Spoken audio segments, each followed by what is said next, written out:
ভাই এই জিনিস বানাতে মাত্র 10 মিনিট লাগবে, বানানো একবার দেখবে। একেবারে মচমচে হবে, টিপলে পরে ফুচুত করে রস বেরোবে। আর হঠাৎ করে বাড়িতে লোকজন এসে গেলে গরম গরম 7-8খানা দিয়ে দেবে, কম পয়সায় অতিথি সেবা হয়ে গেল। এর জন্য 50 গ্রাম বিউলির ডাল রাত্রিবেলা ভিজিয়ে দাও, সকালে ফুলে গেলেই বেটে দাও, জিলিপির টেস্ট বাড়ানোর একেবারে মোক্ষম মলম তৈরি হয়ে গেল। এবারে 100 বা 150 গ্রাম ময়দা আর তার মধ্যে 2 চামচ মতো সেই বিউলি বাটা একদম ভরভরকে।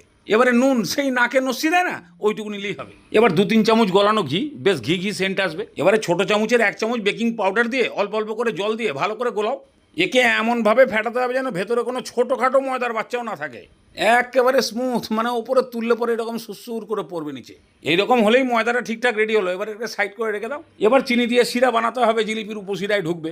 যে বাটির মাপ করে চিনি নেবে সেই বাটির মাপ করে 1.5 বাটি জল। এবার জলের সেন্ট বানানোর জন্য 2টো এলাচ ফাটিয়ে, আর জলটাকে রং করতে চাইলে 20 টাকার কেশর, ঘোড়ার কেশর, সিংহের কেশর, যা তোমার খুশি। আর একদম যৎসামান্য নুন দিলেই চিনির ব্যালেন্সটা হয়ে গেল। এবার ফুটিয়ে চিনিটাকে গলিয়ে ফেলো। চিনি গলে যাওয়ার পর 1 ফুট ভালো করে ফুটিয়ে দাও। তারপরে চিনিটা যেন না জমে যায় তার জন্য হাফ পাতিলেবুর রস দিয়ে নাড়িয়ে চাড়িয়ে নামিয়ে দাও, রস রেডি। নাও এবারে চওড়া কোনো জায়গায় তেল গরম করতে বসো, আর জিলিপিওয়ালাদের মতন ছেঁড়া জিন্সের প্যান্ট জোগাড় করতে পারলে তো ভালো, না হলে এরকম একটা মস্তিওয়ালা প্যাকেট নিয়ে তার মধ্যে ব্যাটার ঢালো। তারপরে কোনো একটা কোনায় ছোট্ট করে একটু ফুটো করে দিয়ে মিডিয়াম ফ্লেমে গরম করা তেলের মধ্যে আস্তে করে ফেলো আর পেঁচাও।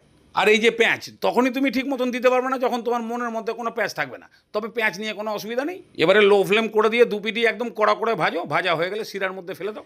এবারে যতটা পারো উল্টে পাল্টে রস লাগানোর চেষ্টা করো, বেশি থাকলেও তো ডুবিয়ে দেওয়া যেত, আবার বেশি বানালেও তো ঝামেলা, খরচা বেশি, লাস্টে ফেলে দিতে হয়। তার থেকে ভালো কম রসের মধ্যেই হাবুডুবু খাক। এইভাবে 3-4-5 মিনিট রেখে দাও, বাস তারপরে তুলে নাও। একদম এইভাবে লাস্ট পর্যন্ত একই সূত্র প্রয়োগ করো। তোমার 150 ময়দা আর 50 গ্রাম ডালে মিনিমাম 40টা আড়াই প্যাঁচ পেয়ে যাবা।